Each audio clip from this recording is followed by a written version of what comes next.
ತೇಜು, ಹಾಗೆಲ್ಲ ಹಠ ಮಾಡಬಾರ್ದು ಕಂದ. ನಾನೇ ನಿನ್ನ ಕೈ ತುತ್ತು ತಿನ್ನಿಸ್ತೀನಿ, ಆಯ್ತಾ? ಅನ್ನು ಕಂದ. ನನಗ್ ಬೇಡ ಅನು ಅಮ್ಮ. ಚಿಕ್ಕ ಮಕ್ಳು ಹಾಗೆಲ್ಲ ಹೇಳ್ಬಾರ್ದು ಕಂದ. ಸ್ವಲ್ಪ ಇಷ್ಟೇ ತಿನ್ನು. ನನಗ್ ಬೇಡ, ಎಲ್ಲ ನನ್ನಿಂದಾನೇ ಆಗಿದ್ದು. ಏನಂತೆ ತೇಜುದು? ಊಟ ಮಾಡಲ್ಲ ಅಂತ ಹಠ ಮಾಡ್ತಿದ್ದಾನೆ. ತೇಜು, ಹಾಗೆಲ್ಲ ಮಾಡ್ಬಾರ್ದು. ಯಾಕೆ ಹಠ ಮಾಡ್ತಿದ್ಯಾ? ನಾನು ಊಟ ಮಾಡಿಸ್ಲಾ? ನನಗ್ ಬೇಡ. ಅವನಿಗೆ ನಾನೇ ತಿನ್ನಿಸ್ತೀನಿ. ತೇಜು, ಹಠ ಮಾಡಬಾರ್ದು ಕಂದ. ಸ್ವಲ್ಪ ಊಟ ಮಾಡು, ಪ್ಲೀಸ್ ತಿನ್ನು. ತಗೋ. ನನಗ್ ಬೇಡ, ಬೇಡ ಅಂದ್ರೆ ಬೇಡ ಅಷ್ಟೇ. ತೇಜು, ಯಾಕೆ ಹೀಗ್ ಮಾಡ್ತಿದ್ಯಾ? ಹಾಗೆಲ್ಲ ಹಠ ಮಾಡಬಾರ್ದು. ಊಟ ಮಾಡು. ಹಾಗೆಲ್ಲ ಹಠ ಮಾಡಬಾರ್ದು ಕಂದ. ಊಟ ಮಾಡ್ದೆ ಖಾಲಿ ಹೊಟ್ಟೆಲಿದ್ರೆ ರಾತ್ರಿ ನಿದ್ದೆ ಬರಲ್ಲ. ಗುಮ್ಮ ಬಂದು ನಿದ್ದೆಲ್ ಕಾಡ್ತಾನಷ್ಟೆ. ಅದಕ್ಕೆ ಊಟ ಮಾಡ್ದೆ ಮಲಗಬಾರ್ದು ಅಂತ ಹೇಳೋದು. ಸರಿ, ನಾನೊಂದ್ ಕತೆ ಹೇಳಲಾ? ಅವಾಗ್ಲಾದ್ರೂ ಊಟ ಮಾಡ್ತೀಯಾ? ಕತೆ ಹೇಳ್ತೀರಾ? ಹಾಗಾದ್ರೆ ಊಟ ಮಾಡ್ತೀನಿ. ಗುಡ್ ಬಾಯ್. ಒಂದೂರಲ್ಲಿ ಒಬ್ಬ ರಾಜ ಇದ್ನಂತೆ. ಅವನು ಮಹಾಶೂರ ಆಗಿದ್ನಂತೆ.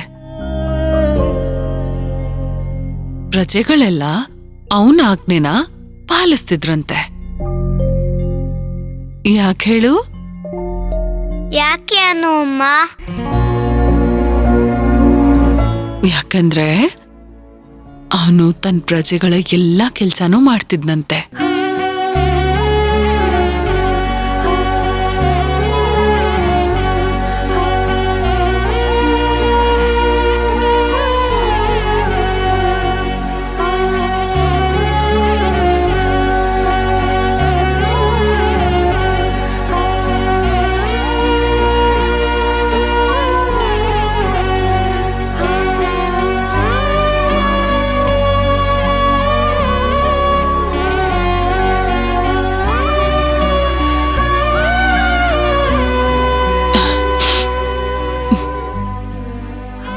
ಅಮ್ಮ, ಏನಾಯ್ತು?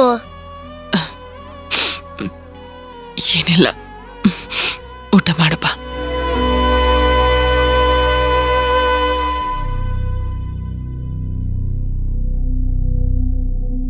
ಕಣ್ಣಲ್ಲಿ ಯಾಕೆ ನೀರು?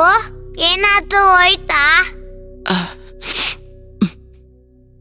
ಏನಿಲ್ಲ, ಊಟ ಮಾಡು.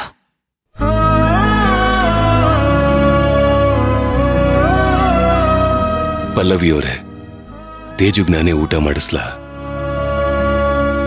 ನನಗ್ ಬೇಡ, ಪಲ್ಲವಿ ಅಮ್ಮನೇ ಬೇಕು. ಹಾಗೆಲ್ಲ ಹಠ ಮಾಡಬಾರ್ದು ತೇಜು. ನೋಡು, ಅನು ಅಮ್ಮಂಗೆ ಕಣ್ಣಲ್ಲಿ ಧೂಳ್ ಬಿದ್ದಿದೆ. ಅದಕ್ಕೆ ಕಣ್ಣಲ್ಲಿ ನೀರ್ ಬರ್ತಿದೆ. ಅವ್ರು ಹೋಗಿ ಕ್ಲೀನ್ ಮಾಡ್ಕೊಂಡ್ ಬರ್ತಾರೆ.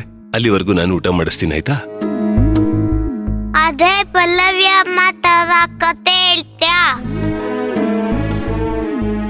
ಖಂಡಿತ ಹೇಳ್ತೀನಿ ಪುಟ್ಟ. ಕತೆನ ನಾನೇ ಹೇಳ್ತೀನಿ, ಓಕೆ? ಸರಿ ಹಾಗಾದ್ರೆ. ಪಲ್ಲವಿಯವರೇ, ತೇಜುಗ್ ನಾನೇ ಊಟ ಮಾಡಿಸ್ತೀನಿ. ನೀವು ಹೋಗಿ ರೆಸ್ಟ್ ಮಾಡಿ.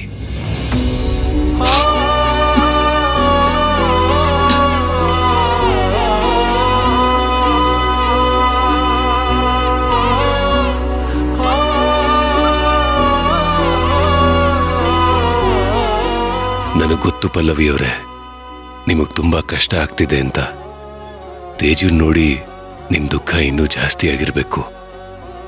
ನಾನು ಆದಷ್ಟು ಬೇಗ ಅನುನ ಹುಡುಕ್ತೀನಿ. ಅನುನ್ ಹುಡುಕೋದಿಕ್ಕೆ ವ್ಯವಸ್ಥೆ ಮಾಡ್ತೀನಿ.